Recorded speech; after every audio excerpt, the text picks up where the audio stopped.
Welcome, Ellis Goldberg. Well, thank you, Bob, for that introduction. I wanted to thank Pierce and the Program on African Studies and Princeton University for inviting me to come and give this talk. I hope that year 3 turns out to be a better year for the Egyptian Revolution than it was for the French Revolution. But to speak even of the 3rd year of the Egyptian Revolution is, given the uncertainty of events in Egypt and the current mood among American analysts and commentators, to throw down something of a challenge. Some widely cited observers, both on the left and the right, have argued that whatever has happened in Egypt, it is not a revolution. It may be an upheaval, an uprising, the threat of mob rule, or the clever manipulation of events by an old elite to retain the structures that gave it power, but it is not a revolution. Others, equally widely read and cited, such as the distinguished chair of the political science department at Barnard, Sherry Berman, writing in a widely discussed essay in Foreign Affairs, have argued that the events of early 2011 initiated a process that, whether revolutionary or not, will ultimately transform the country into a democracy in a couple of hundred years. Between the skepticism of the conservatives and the radicals on the one hand, and the desire to write a Whiggish history of a still unknown future on the other, it seems rash to argue that we should look at something as specific as the 3rd year of the Egyptian Revolution. The obvious problem with the word revolution is that it has almost no clear meaning. Thanks to the work of Theda Skocpol, a brilliant scholar of comparative political sociology, we think we have a clear picture of the causes and consequences of a revolution based on its 3 main cases: France in 1789, Russia in 1917, and China in 1911. Unfortunately, however, the family resemblance among these supposed siblings is far from clear, and the proposed natural history of the origins of the revolution among them is wholly absent in Egypt. That is, whatever Theda Skocpol believed caused a revolution, we don't see any of those things happening in Egypt. There was no fiscal crisis of the state. The coercive power of the state was fully intact until January 28, 2011, and the armed forces remained so, even if the police were humiliated and forced from the streets for months by an angry population that destroyed dozens of their headquarters. And the revolution itself seems largely to have bypassed the countryside, where the grievances due to inequality, poverty, and the absence of land are presumed to be felt most strongly. It is easy to understand why the claim that there was no revolution resonates so well in American academia. The alternative is that we would need to think seriously again about what we imagine a revolution to be. It is also not difficult to understand the popularity of the claim that it will all work out in the long run, because it privileges those who know little about Egypt and much about other longue durée. It also absolves American foreign policymakers of the burden of choice, because over a sufficiently long period of time, it hardly matters what any particular act is in the present, a lesson that Egyptians, thankfully, had not yet taken to heart on January 25th, 2011. The alternative here would be the unpleasantly time-consuming work of actually learning the details of Egyptian political life at a moment when Egyptians themselves hardly can understand what's going on from one day to the next. There is one last, now largely forgotten, paradigm for thinking about Egypt, the one that Sherry Berman mentions: democratic transition. The problem with the idea of democratic transition, dearly beloved by the Obama administration, many of my colleagues in political science, and the Muslim Brotherhood, was that it presumed that the institutions of the state would be passed intact from the old regime to the new. Through elections, constitutions, and the circulation of new elites, popular sovereignty and democratic practice would reinvigorate the barren institutions of the old order. I refer to this as the Velveteen Rabbit syndrome. If you use it up, then it becomes real. Where necessary, new institutions would be created. What, we are impelled to ask, went wrong in Egypt? What made it, as Nathan Brown is reported to have said, the stupidest transition ever? Or the revolution that never was? Or did the fault lie not in our Egypt, but in ourselves? Not least in our inability to recognize that the complicated and confusing period lasting a decade or more between the first observation of revolutionary upheaval and its conclusion is both more important and more certain than our structural theories of politics feel comfortable with. So I want to begin at the point where theories of failed revolution and failed democratic transition diverge, the institutions of the old order.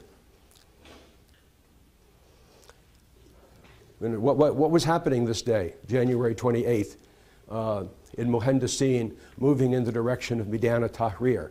Is it a revolutionary upsurge, or is it a revolution, or is it something else? It's a little hard to tell from that picture. Theorists of failed revolution tell us that too many of Egypt's old institutions and old elites survived the 2011 upheaval. The armed forces, the judiciary, the bureaucracy, and the old elites. Theorists of failed transition seem to believe that not enough of the old institutions survived. But on closer inspection, they actually have a different concern. Given free elections and the doctrine of popular sovereignty, not enough Egyptians seem to have taken the outcome of the last year's elections seriously enough. And this is a bit of a puzzle. Specifically, the winners of the parliamentary and presidential elections, the Muslim Brothers, have not been accorded the widespread legitimacy due a freely and popularly elected government. And here you can see the police are gone on the morning of the 29th. Their police carriers have been burned out. Their headquarters in many places have been burned out. And I could show you pictures of empty streets with no police on them. And unfortunately, I don't have pictures of the week before when they were filled with police. The army is still intact. So this is puzzling. Free and fair elections are the tonic of transition. All theorists of transition recognize that free elections are not, as they put it, enough to ensure democracy, but free elections by definition are the way in which the population expresses its will. Once elections have been held, it is up to the new government to do its work and for the people to retire and wait a decent interval before judging the government's performance at the ballot box, rather than through ongoing and defiant street demonstrations and conflict. This is even more puzzling because it is a little difficult to argue that this has something to do with Islam, that somehow Islamic culture has led to a rejection of elections, because it's the Islamist parties that won the elections, and they've been quite vociferous in asserting the doctrine of popular sovereignty and electoral legitimacy. In fact, they're surprised that having won a majority in the parliament, they don't now get to run things for 4 years without any interference. The dominant concern in Egypt today is high increasing levels of polarization. I have two last little slides. So this is the place where you get cheap bread, subsidized bread. And one other element of the old elite is the financial elite. I don't know if you noticed those two figures. One of them is me. Okay. I'm not actually part of the financial elite in Egypt, but I was invited to speak to the financial elite. So they're still intact, and they still are holding meetings. The dominant concern in Egypt today, I think, is the high and increasing level of polarization. And it seems to be common in the United States and Europe to describe this as a conflict between the country's minority urban secular middle class and its presumed religious Islamic majority. And this has become something of a joke in Egypt. This is a guy who's drinking from a kind of traditional ceramic water bottle, but around the outside has been wrapped a little wrapper from a mineral water bottle. And at the bottom, somebody is saying, is this mineral water or not? Oh, person who's been educated person. Okay. That Egypt has become increasingly polarized is obvious, but it's doubtful that the polarization that paralyzes the country is between the secular middle class and the rest of Egypt. There is a secular middle class. This is the president of the Egyptian Social Democratic Party, Mohamed Abdelghar, at a demonstration on in November 2012. But much of the violence in the streets today is occurring outside of Cairo, in the canal zones, and in the provincial cities of the Delta, places where the liberal, secular middle class is not known to have its strongholds. Okay. There have been persistent attempts, though, to portray some very sharp differences between Egyptians on the basis of religiosity. And one such poster, which I happened to see about a year ago in Cairo, shows the army on your right, who are, of course, people who are praying and really good guys. And then on the left, you have a group of people who casual American observers might think of as religious Muslims because several of the women are wearing headscarves, but actually it's very clear from the poster that they're really not. They're really people who are of the devil's party. And the underlying caption says that basically some people will look like reformers, but they're really corruptors. So the question, even in Egypt, is not so much what are the boundaries of this opposition, of this polarization, but ways of presenting it, given that many of the people on one side or the other, especially opposed to the Muslim Brothers, are not, in fact, what we would think of as secular Western liberals. There is a marked, there has been significant violence. I'll talk about that in a bit. But socially, we can speak of polarization on many dimensions. There's a marked rural-urban dimension to what we see. That is to say, people in the cities who are often much more opposed to the Muslim Brothers and their rule, and people in the countryside who have been much more supportive, at least in terms of voting. In terms of religion, there's obviously a polarization between Christians and Muslims, but perhaps more important is the polarization within the Muslim community itself about how the Brotherhood understands Islam in the modern world and where that conflicts with the practices and beliefs of many other Egyptians. Lastly, there is rather widespread dissatisfaction with what many Egyptians perceive as the Brotherhood's own internal lack of transparency and democracy, and its constantly aggrandizing organizational ambitions. That is, its tendency to put the Brotherhood as an institution above any other concerns that Egyptians might have. These, in turn, provide local and national elites with the basis through which they have opposed the Brotherhood, but over which they have very little influence. There's not much doubt that at this point, the opposition to the Muslim Brothers by political leaders is only tenuously connected to the broad outbursts of massive protest and violence against them. Now, it's possible to use the electoral maps to see not simply geographic polarization, a geographic dimension to polarization, but in fact to see how it's grown over time. So Egypt has had a lot of elections. 2 constitutional referenda, parliamentary elections in 3 successive tranches with runoffs for 2 chambers, which is a really stupefying number of elections to try and go through, and a presidential election and its runoffs. So in March 2011, there was a constitutional referendum on a new constitution proposed by the armed forces, and the country was largely green, which in this particular map means it voted in favor of the Constitution. You can see there's some variation in the depth of the green, but basically, overwhelmingly, the country voted in support of the new Constitution. I don't have a good map Nobody's produced really good maps for the parliamentary elections that I know of.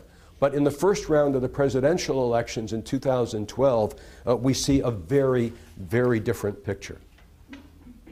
And here what we see, with 5 major candidates running, is support for Morsi in red. Kind of funny how he also gets to be the red states or the red provinces. And Shafiq, an army general, gets the blue states or the blue provinces. I don't know quite how that worked. But at any rate, what you can see is in the center of the country, there's a very, very strong vote for Ahmed Shafiq, the former general. And around the periphery, there's a vote for other people. The green is a vote for Hamdin Sabahi, who was essentially a Nasserist. And that was his vote was quite surprising, because it had been expected that that green area would primarily go either for Morsi or possibly Abdel Fattah, and that didn't happen. So what we see now here is the beginning of some very significant geographic differentiation. Now, in the second round of the presidential elections, what we see is something different, which is essentially that little strip of the Red Sea. Very few people live there, so we're just going to ignore that, although it looks big. But basically here what we can see is, again, Cairo and a portion of the center of the Delta emerge as areas of profound opposition to Morsi in support of a former army general who would otherwise not have been very popular in these areas. And Morsi's own support is primarily in Alexandria and in the rural areas of parts of the Delta and the rural areas of the south. Okay? So moving along, the constitutional referendum of December 2012, we see something different again. The little red provinces are the provinces that actually voted to reject the Constitution. So from that completely green map of 2011, we now see a situation in which 3 very different provinces, Gharbiya, Cairo, and Menofia, have emerged as localized centers of opposition to the Brotherhood. And all 3 of these provinces had voted yes in the March 2011 referendum. They had voted against Morsi in both the initial and the runoff stages. And it's a little hard to figure out what's common, except that they don't want the Muslim Brotherhood in charge. That's the tricky part here. Gharbiya is the province in which the textile center of Mahalla is located, where strikes in 2006 are often said to have kicked off the revolutionary process. So in some ways, if we look at Gharbiya, we see a province in which perhaps the urban working class, the vanguard of the Egyptian revolution, is standing up against religious domination. That's a story we could tell. What's interesting, however, is that the nearby town of Tanta has been even more determinedly anti-Muslim brother than Mahalla. At every point over the last 2 or 3 years, if Mahalla has voted one way, Tanta has voted more extremely that way. Now, Tanta itself is a textile center, but what's also interesting about Tanta is that it's the location of the headquarters of a very important Sufi order, the Bedouiyya, and I think it's said that annually the population of the town doubles when the Mulad of the Bedouis occurs in the town. So there's an annual pilgrimage there. So Gharbiya seems to be a place that we'd like to know a lot more about, but luckily not to disturb the sleep of my colleagues in political science, we don't know much more about it. Cairo is the most urban of the governorates, and of course has the largest concentration of the so-called secular middle class. And there's probably some interesting gerrymandering that makes Cairo different from Giza in terms of voting. Cairo has tended to vote against the Muslim Brothers. Giza, which is right across the river, not so much. Menofia, however, is unlike both Cairo and Gharbiya. And the best explanation that anybody has come up with so far to explain its behavior is that it is the home of Sadat and Mubarak. And somehow some ghostly presence evidently hovers over the entire province to make it depending on your point of view, more conservative, anti-revolutionary, or against the Muslim Brotherhood. But again, as I say, luckily, we don't need to concern ourselves with information or data because nobody knows all that much about Menoufiya at this point. Given recent events, it might now be possible to add the canal cities of Suez, Port Said, and Ismailia to the list of anti-Muslim Brothers strongholds. There are specific grievances in each of these cities, all of which played important roles in the early days of the revolutionary uprising in 2011. The most well-known stems from the death of 79 people at the Port Said soccer stadium on February 1st, 2012, during a match between the local team, El Masri, and the Cairene Ahli team. What's made this much more acute is that a court, the Port Said court, sitting not in Port Said but in Cairo, where it evidently felt a bit safer, handed down death sentences against 21 defendants in those riots, and this led to more demonstrations and riots. The verdict itself was handed down on January 26th, which was an unfortunate day, perhaps, for the Muslim Brother government for such a verdict to be issued, because, of course, it was the anniversary of the demonstrations that caused the collapse of the Mubarak government. So massive rioting and demonstration broke out in Port Said and the other canal cities, as well as Alexandria. And in response, President Morsi did what Egyptian presidents have often done when they faced opposition. He went out and spoke to, no, he didn't go out and talk to the demonstrators. Don't worry. Okay? He didn't break the mold. In response, President Morsi declared a state of emergency and curfew, intending therefore to clamp down on the demonstrators who promptly and with great glee and gusto broke the curfew by announcing street demonstrations scheduled to begin at the very hour the curfew was scheduled to begin. And again, this is actually quite different from the events of January 2011, because in January 2011, when the army declared a curfew, people did stay inside because they were quite uncertain about what would happen next. Now it appears that when the government calls a curfew, it's more or less throwing down a challenge to the population to ignore it. The army refused to enforce the curfew, and Morsi was left slowly to withdraw it. First, he said it was up to governors to figure out how long it would be extended, and then he allowed it to fade away. So one of the peculiarities of the last 2 years is that the authority of the executive and the legislative branches of government have diminished, while the legitimacy and authority of the judicial branch and the armed forces, especially since it relinquished power in August 2012, has actually increased. The armed forces have actually become more independent constitutionally than they have ever been before, and practically probably as well. The judiciary has intervened in politics frequently and with remarkable independence. Sometimes, as when the judiciary dissolved Hosni Mubarak's National Democratic Party, the courts gained universal praise. Although one could argue that should have been a political decision by either the executive or a legislative body. At other times, as when the Supreme Constitutional Court proclaimed the first post-Mubarak parliament elected in violation of the Constitution, obviously it garnered less universal acclaim. Although in that particular case, the court was largely following up on its prior jurisprudence. Perhaps unwisely, but nevertheless following up on its prior jurisprudence. The courts in Egypt, as in most of the world, are a counter-majoritarian institution. And their role, in fact their very existence, may be hard to explain in the context of the Arab world generally, where very, very few executives have allowed such courts independent authority.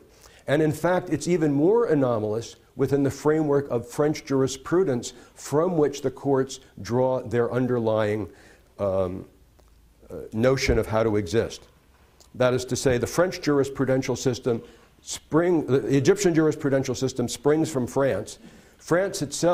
In France itself, the courts do not have the kind of power of review that the Egyptian courts have and have sought to have for the last 50 or 60 years. It's hard to fully explain this, and again, luckily not very many people have looked into it. But I think what we're seeing is the result of two different trends. One is the culmination of at least 100 years of judicial culture in Egypt based on asserting the necessity of the rule of law, specifically defined as the right of the ordinary courts to control the executive, and asserting claims of constitutional interpretive powers. And this goes way back before the Supreme Constitutional Court. This goes back actually to the Court of Cassation and indeed to the the Conseil d'Etat.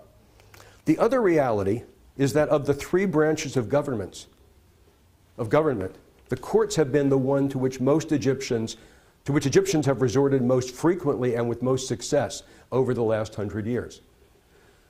Egyptians, from the point of view of their rulers, whether the British colonial rulers or the more recent nationalist rulers, are extremely litigious.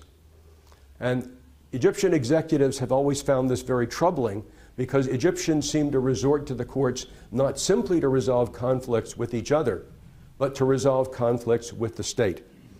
The courts, indeed, can be arbitrary, corrupt, and unresponsive, but they have proven to be less arbitrary, corrupt, and unresponsive than the other two major branches of government.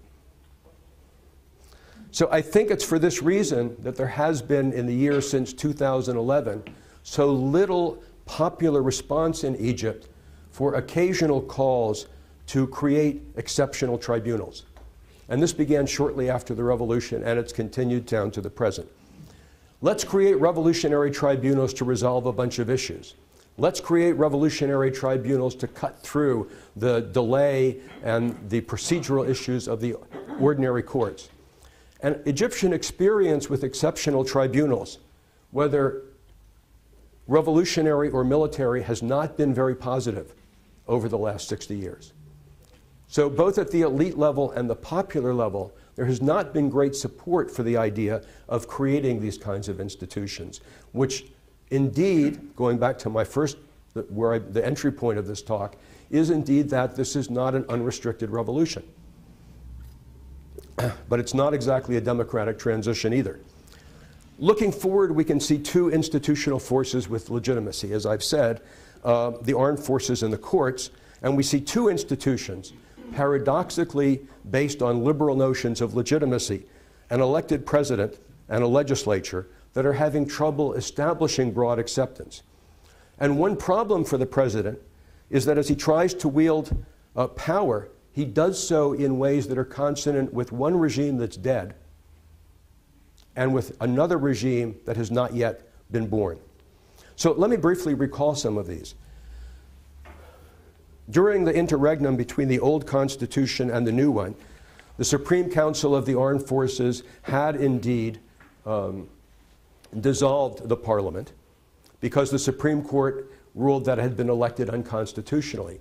And I just want to point out as a little technical matter, the Supreme Court did not itself dissolve the parliament. The Supreme Court issued a judgment or a ruling that the electoral process had been unconstitutional. It was then up to the executive authorities to figure out what to do in response to that ruling. And they chose to dissolve the entire institution. They had other choices. They could have, for example, had new elections. They could have had elections for those seats that were in dispute. I'm not saying this would have necessarily been more successful, but it's a little bit misleading to put the entire onus on the Supreme Constitutional Court for everything that's happened since.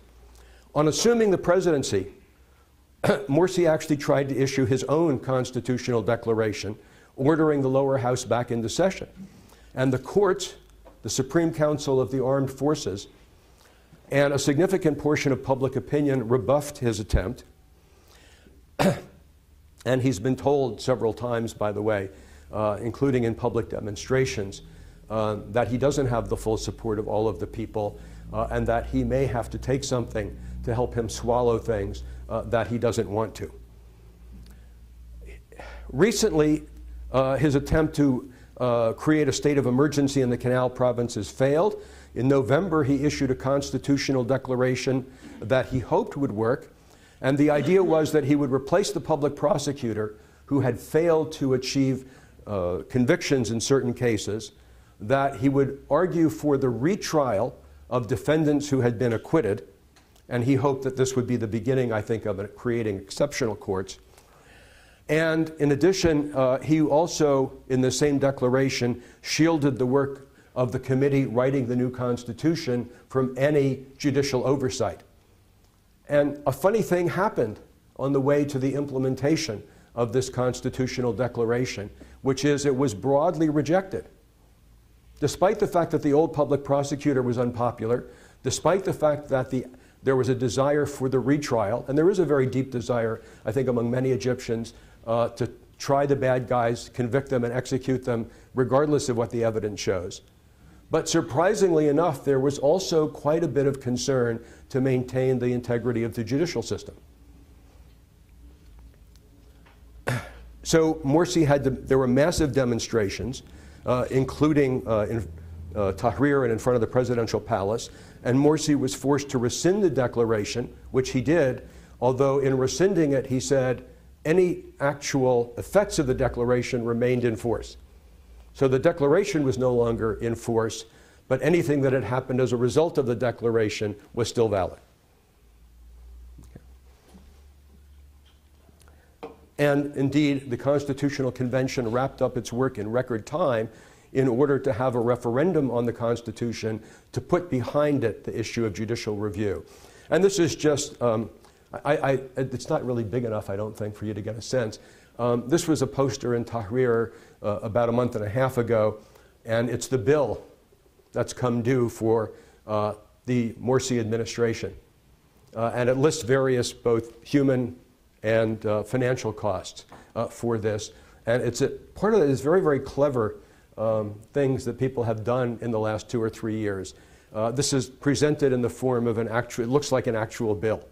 It took me a while to figure out when I saw it that that's exactly how it had been done. If you went into a store and bought something, you would get a little bill like this. Okay? And indeed, there's been quite a bit of dissatisfaction. Here we have a couple of people, neither of whom, especially the guy on your left, I don't know if you can see him very well with the lights up, he doesn't look like your standard secular liberal guy. But he might be in his heart of hearts, I don't know. You can't really tell by how people dress what they think. An unfortunate lesson for many people. So the woman is holding up a sign that says, thanks to President Morsi for dividing the people and uniting the square, that is Tahrir. And the guy is holding a poster that says that Morsi is a danger to Egypt.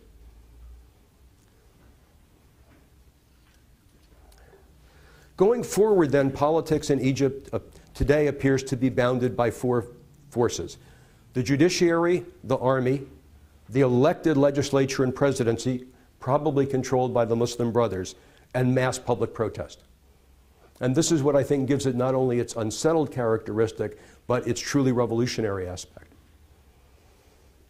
Mass public protests, rare between 1952 and 2011, have often had the effect of forcing the executive to back down on policies, and the last 2 years in which they have become common are no exception.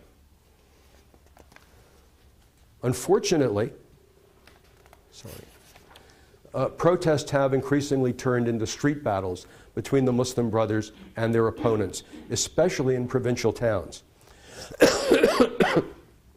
Even casual viewers of Egyptian television recognize that the canal cities and other towns of the interior are now scenes of pitched battle in which people are determined to attack and destroy the Muslim Brotherhood's local offices and headquarters, and the Muslim Brothers are equally determined to defend them. The most obvious example occurred in early December 2012, when the national headquarters of the Muslim Brothers in Mu'attam in Cairo was actually attacked and torched. Generally, the police do nothing, as they do nothing in most street fighting today. The police have learned if somebody attacks them, they'll defend themselves. If there's somebody out there that they really, really dislike, they'll attack them. But generally speaking, if you're in a demonstration and if the police are there, once trouble starts, they vanish. I've been surprised occasionally at how quickly their ability to disappear into thin air works. And there are also indications in many provincial cities that Muslim Brotherhood militias and those based partly on soccer clubs now engage in routine street battles with each other. And I was quite upset, I have to admit, watching television in November, one of the talk shows in Cairo, where it became clear that basically this had become a ritualized event, and a member of one of the militias that routinely got into fights with the Muslim Brothers, using rocks and Molotov cocktails and other things, referred to the population of the surrounding area as civilians. Which suggests that you've got people who now engage in combat pretty frequently and see everybody else as basically bystanders.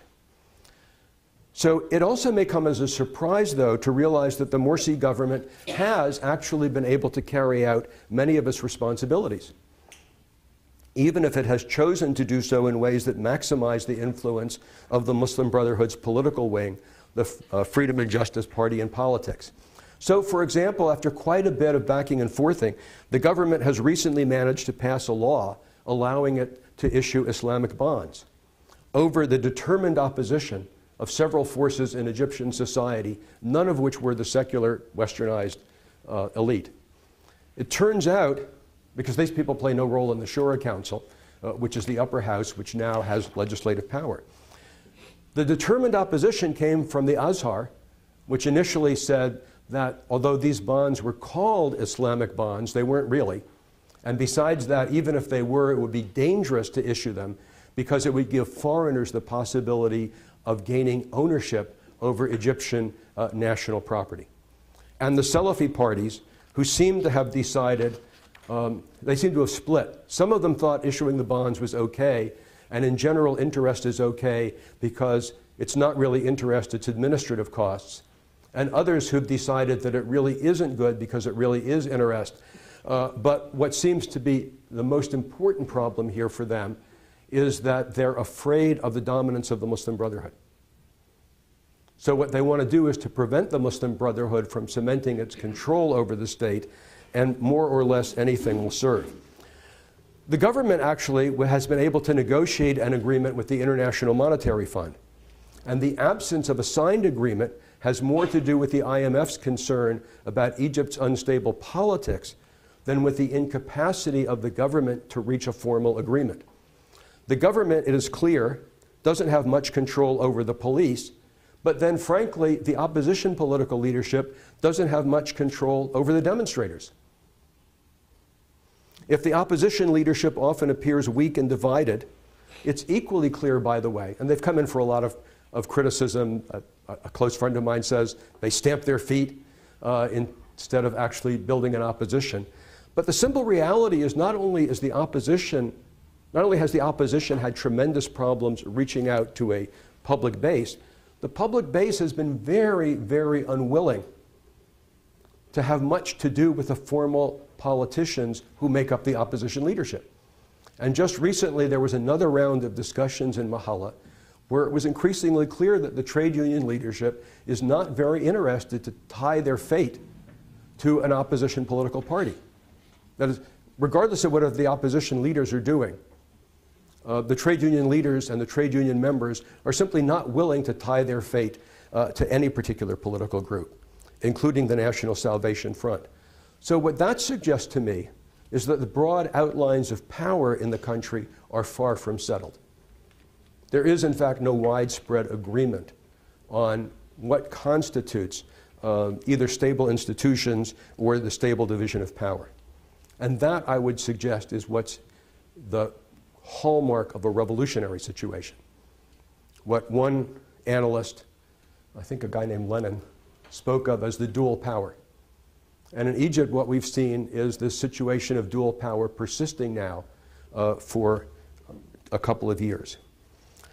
New parliamentary elections will be held beginning in April, and the opposition has to decide whether and how to participate. We'll talk about that in just a moment, because this morning it appears that they've made their decision. Not to participate is to allow the Muslim Brothers and other Islamists to dominate the parliament completely, which, given the new constitution, will allow them fairly wide power over the government and society. Whether that will come with the ability to solve the country's pressing economic problems and increasing polarization is a lot less clear. And I think what we've seen is that the Muslim Brothers have decided to simply try and ride out the storm. They still hope they're in the middle of a democratic opposition. And they still hope that everything that we've observed over the last couple of years is symptomatic of democratic transition. And therefore, sooner or later, the Egyptian people will get tired, go home, and allow the Muslim Brothers to govern. One question, though, is whether they have much time. It's well known that Egypt's foreign exchange reserves are diminishing, which makes its ability to import, especially wheat, problematic. And there's an evident lack of competitiveness in the export of manufactured products or agricultural products. And it's quite remarkable that in Egypt today, there's a great concern with the weakness of the pound, the collapse of the value of the pound. If Egypt had a significant export sector, the collapse of the pound would be a good thing. And indeed, in some sections of the manufacturing elite, I think actually Magdi Tolba just the other day made this point, the collapse of the pound should be good. Okay?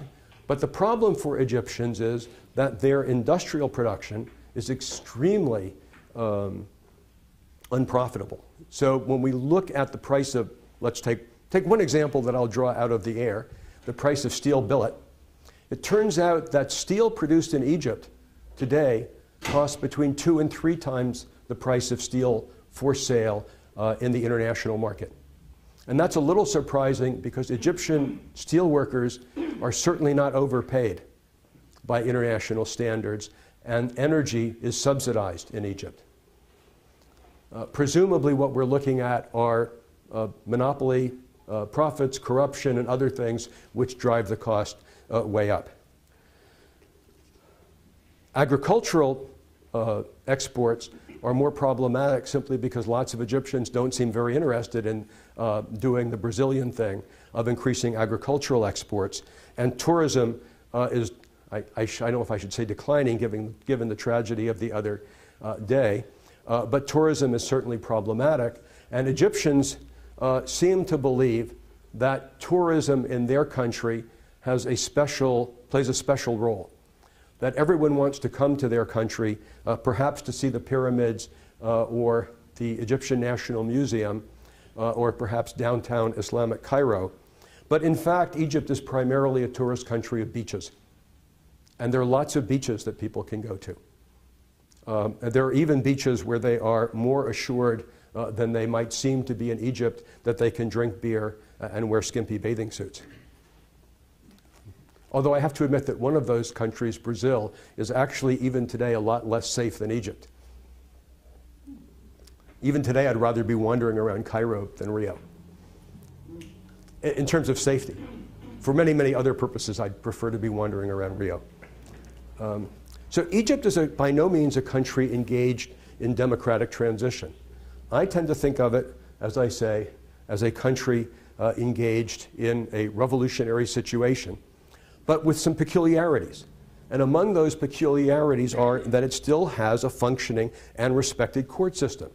Things that were not true of Russia, France, or China in that classic revolutionary period, and a functioning armed forces that will intervene to prevent the collapse of the state, but not much more.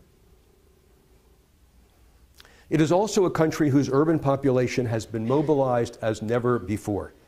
And this is a problem for both the democratic transition, for policymakers, and for pundits around the world. It's also a problem for the Egyptian people in some ways, as different segments of this mobilized population come into conflict with each other. But it's primarily the pressure of this mobilization that has kept the entire process moving forward. So I could tell a Whiggish story, not about the future, but about the past. And this story would be that if we look at Egypt, there were demonstrations. The old regime conveniently and quickly got out of the way. Okay? The army came to power promising new elections. Okay? Indeed, almost magically, within the space of a year and a half, there were new elections. Okay? Not bad for a timetable. It was supposed to be 6 months. That was unrealistic, but within about a year and a half, there were elections. A new constitutional convention was formed. Okay? There were presidential elections. They were free and fair. They elected some guy who actually was completely unknown to most of the population before. And now all that we have to do is wait for another set of elections. After all, when the courts declared the old parliament to be null and void, everybody accepted it. So looked at from this point of view, the last 2 years have been great, right? They've been wonderful. Things have moved promptly forward. And in fact, I even know some people who, at least up until last October, November, were writing this kind of an account of the Egyptian revolution. The one thing that we overlook when we tell this particular Whiggish story is that at every single juncture, it was the existence of mass demonstration, street pressure, and occasionally relatively high amounts of violence that moved the process forward. That got people who controlled authority to give up parts of it so that the process would move forward. So it's a country whose urban population has been mobilized as never before. And what's striking about Tunisia, Egypt, and Syria is the degree to which the mobilizations don't seem to end. They were supposed to stop a while ago. Certainly after, I don't know, how many, 70,000 Syrians have been killed? I'm sure the rational thing to do at some point must be to give up. I don't really do much game theory. I used to, but that must be the rational thing to do. Give up and go home. Okay? And that hasn't happened. In Tunisia as well, there continue to be demonstrations. There continue to be unrest, which again troubles politicians and academics. And the same thing is true in Egypt. There's just no doubt that the demonstrations in Tahrir began to taper off, and everybody should have gone home. And especially after legitimate elections, people should have docilely gone back to their houses and awaited the next set of elections in another 4 years. And everyone has assured all of us that there will be, and I think there will be. But what I think Egyptians, or many Egyptians, have learned is that waiting 4 years to see what happens with the next government isn't necessarily the best strategy for attaining the particular ends that people have in mind today. It's not that they don't believe that would ever happen, but it doesn't seem to work really well. That's the experience that people have had over the last 40 or 50 years. The experience that they've had is that, as I've said, the courts often are useful, and popular demonstrations turn out to be quite useful. And leaving aside how pragmatically useful they are, there's no doubt as well that people who used to be not very mobilized now are. So this is an outdoor mass in front of the television station headquarters in Maspero in spring of 2011. So Christians who would not, before January 2011, have dreamed of holding a separate demonstration of their own going on for weeks in downtown Cairo, including a public mass, had begun to feel that this was something that was doable and indeed necessary. On International Women's Day of 2011, which is March 8th, a very small number of women showed up in Tahrir. And they were, I think it probably was on the order of 100, 150 is my recollection. They were pushed out of the square, they were harassed, and they were essentially not allowed to demonstrate. A year ago, there was a demonstration by women, and you can see it's a wide variety of women against sexual harassment. And I believe it was just 3 or 4 weeks ago, there was this is a demonstration in which men basically formed a cordon around women so that they would be protected from harassment. I think 3 or 4 weeks ago, there was a demonstration by women on their own carrying knives, which seems to have been an effective form of protest. So again, I'm not suggesting that demonstrating with knives is a good thing. But I am suggesting that, again, it shows a section of the population that was not formerly highly mobilized has now become more so. Not all Egyptian women were out there demonstrating. It wasn't 40 million women. I realize that. But it marks a significant transformation in the direction that things are going. And as someone decided to remind President Morsi, I would say this is an Egyptian variant of Mao Zedong's notion that revolution is not a tea party. I have no idea who this anonymous author is, but basically it's a warning to the president, or not a warning, it's a bit of advice to President Morsi that running the country is not exactly like running the University of Zakazig. So he may be good for running, and I think this is probably true in general of the Muslim Brothers up to now. They may be very good at running institutions that are already there and functioning, where everybody has agreed to play by the rules. But where the rules are still unsettled, that's a very different situation. And what I think it means, let me just, two concluding points. What this means is that for the Muslim Brothers, they need to learn not only how to win elections, which they've become quite good at, they need to understand how to govern. And this involves reaching out to people beyond them, not simply formally, but substantively. And for the most part, they haven't wanted to do that yet. But it also means that the opposition needs to figure out how to contest governments more effectively and to present a program for governance. Partly because I think that's the way that you convince people that you can govern. So I have no doubt that the opposition has better, I think this is undoubtedly the case. The opposition has a deeper bench, if you would. It has more people who are actually more capable of making policies that will solve Egypt's problems. But what it hasn't been able to do is to convince people that it's got its act together in some way that would allow it to actually take command of the government.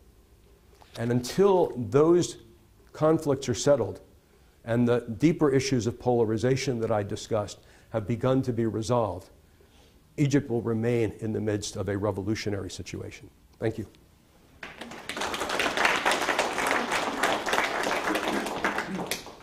So, Ellis, I assume you will take some questions. We have about 15 minutes.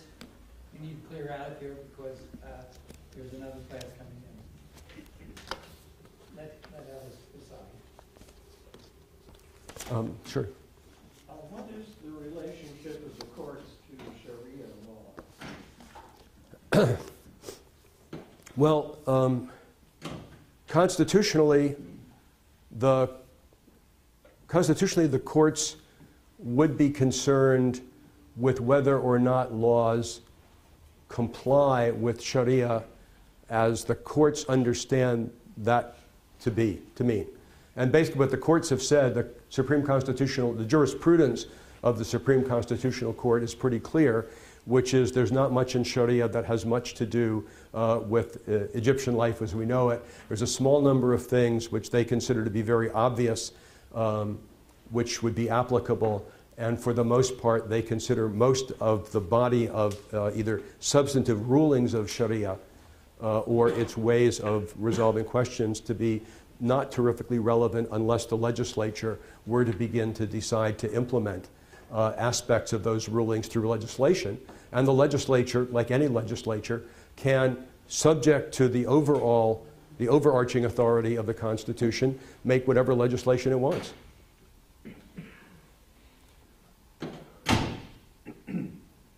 Yeah, go ahead. Thank you for your talk. It was very insightful. I understand that one of the biggest chasms in Egypt is not political but cultural. And the Muslim Brotherhood is sort of looked down upon as country bumpkins, and Morsi is made fun of the way he dresses and his wife behaves and so on. On the other hand, the ruling elites who are well educated feel that way about Morsi, and the Muslim Brotherhood don't want to reach out to the people who they really need, like the technocrats. They help them with some of the problems that you so well delineated. Could you just comment on that, and what has happened to El-Baradei? He was, in the forefront in the beginning, and what happened to him? Well, let me go backward. The problem with Baradei is that he's just not a very effective political leader. I know many of my friends think of him, I don't know him at all. I haven't read most of what he's written. Many of my friends think of him as a very responsible and a person with high levels of integrity. But he's not a good politician. So he doesn't speak to people, he doesn't capture people's imagination, and for the most part, he doesn't have much of a presence. Hamdin Sabahi, who may be a less principled person commands much, much wider respect among large numbers of people. He fits the mold of what a politician is supposed to be like. In terms of, there is an argument which I've kind of thought about by Hussam Tamam, late Hussam Tamam, a very noted analyst of the Muslim Brothers and former members, what he calls the ruralization of the leadership of the Muslim Brothers.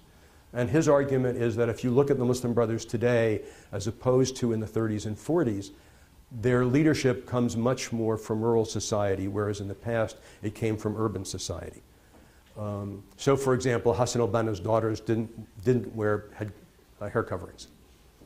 That wasn't so common in the world that Hassan al-Banna lived in. And his younger brother, recently, again, very sadly, recently passed away, was an extremely liberal commentator on Egyptian political life. So there's no doubt that people make fun of Morsi, I mean, especially, I guess, again, so-called Western liberal people make fun of Morsi. I suspect that lots of other people in Egypt and the countryside don't make so much fun of him. Depends on where you're looking at him from.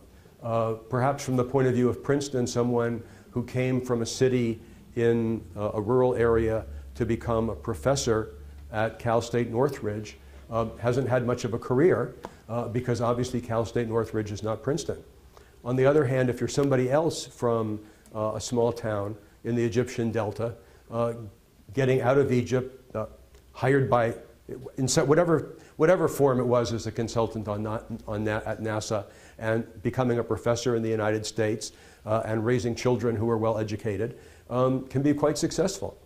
So the other thing is, I think, with the exception probably of Abdel Nasser, I don't think there's been an Egyptian president or king that Egyptians have not made fun of. People tend to forget about this. It used to be common to make fun of Egyptian kings because they didn't speak Arabic well. So that's what I think that's what you're looking at. It's a political antagonism. There's just one detail and maybe question. One thing about the judiciary, one might think of in comparative ways. Mm-hmm.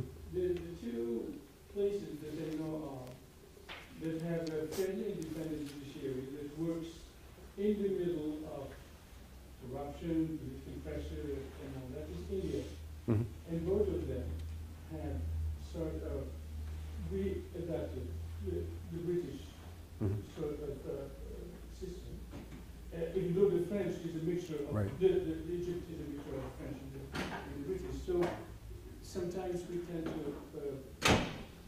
kind of overlook this sort of has been very, for a long time, entrenched as a fairly formalistic and independent judiciary, and it might come to play, a very significant role into actually controlling or moderating the politicization of judiciary that everybody thinks the Muslim Brotherhood is going to do. That is basically the Muslim Brotherhood are going to name judges who are from their constituency, and therefore it's a very difficult thing to do. It is. So that was just a remark. The other thing is the notion of mobilization that you brought at the end, which is very interesting. Very, very interesting. It seems to me that you're right. And that because of this mobilization, in Tunis or in Egypt, people are learning their rights. People are learning within that process how much they can go. And it's a very new thing. Right. Yeah. And they are enlarging it. Which means that you may have, when people cast a ballot, you may have a majority of voting for the Muslim Brothers. Yet, on day-to-day policies and politics and how decisions are made and talked about in the street and contested, the same people who have voted for the Muslim Brothers may not actually support the Muslim Brothers for every line of policy that the Muslim Brothers are going to do. Because as electoral crowd, they have now learned that they can have an impact on how the state is run. Mm-hmm. And no matter who's going to run the state, Muslim Brothers or not, it's confronted to this mobilized mass that may vote one way, yet also contest the very government it has voted for. Yeah, I think that's very possible. But that is the notion of this mobilization, Mm-hmm.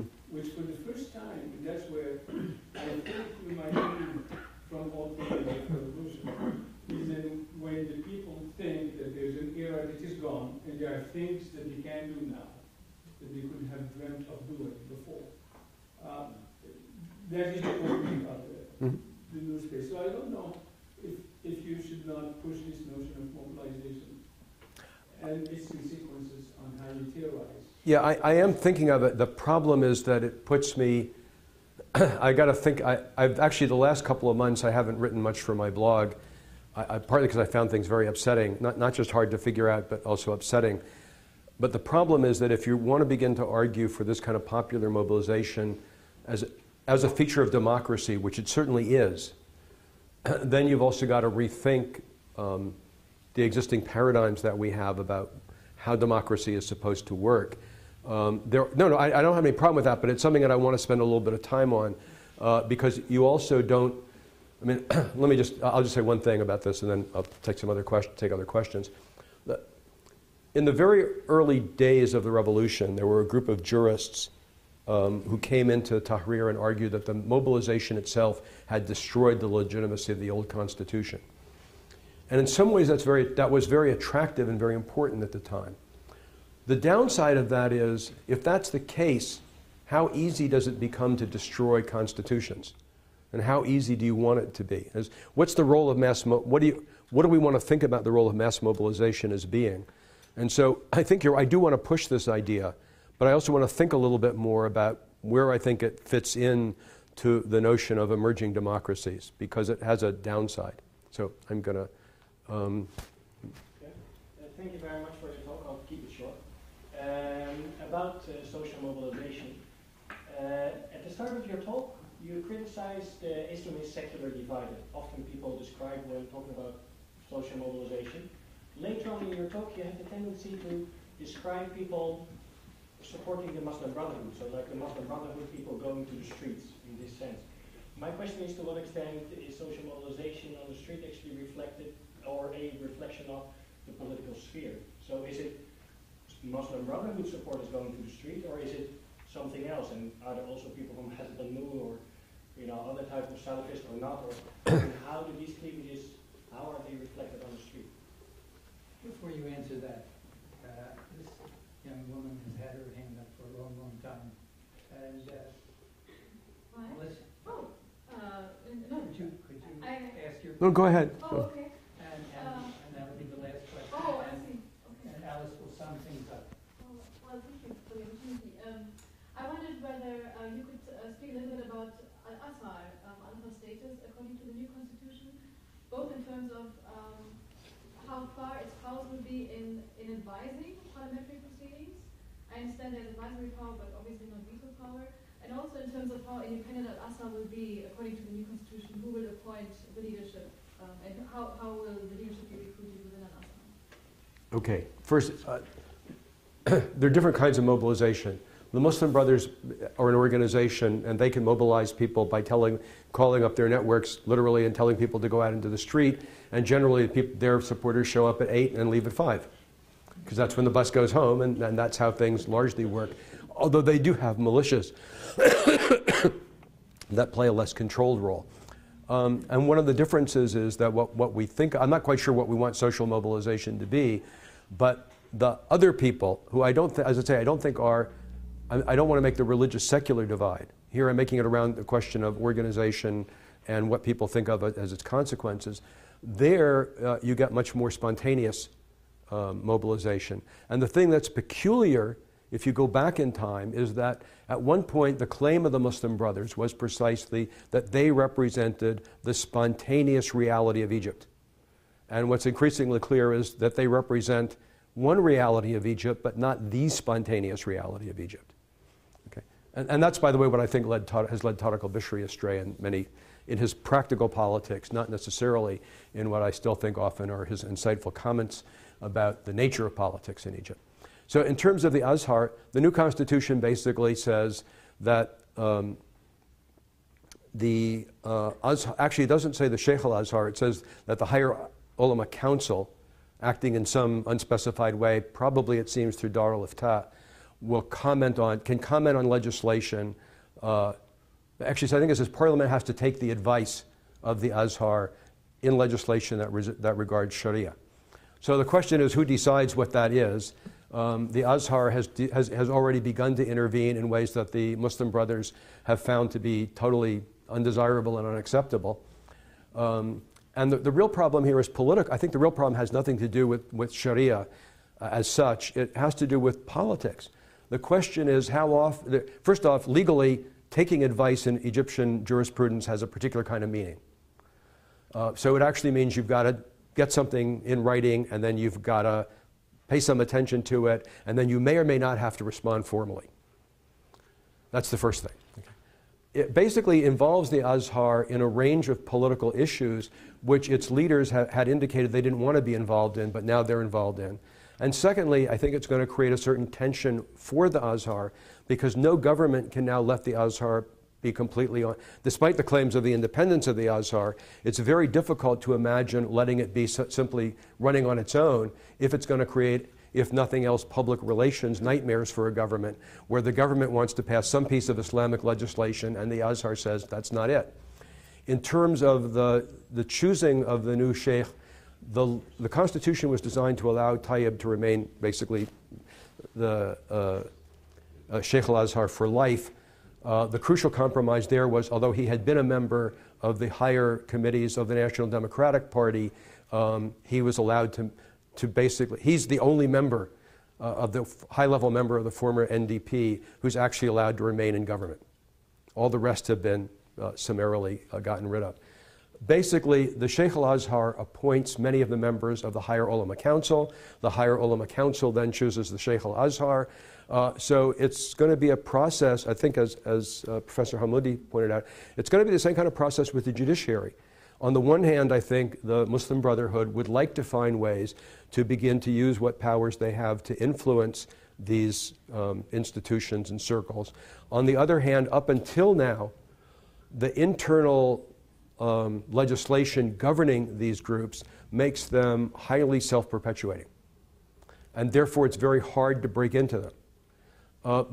The one downside is if you ever do manage to break into them, then they will become self-perpetuating in another way. But that day is not here yet. So again, that's just to sum up, since Bob said I should do that and we're almost out of time. That's why I see this as such a revolutionary situation. All of these conflicts are quite open-ended. They're not resolved. They're not resolved not because there's not legislation about what to do. It's because there's no agreement socially about what are the appropriate, what should I say, informal mechanisms governing how the formal mechanisms are going to work. And until that happens, then the formal mechanisms simply become another way for the unrestricted conflict over political power, whether you like Carl Schmitt or whether you like some other guy, are going to be played out.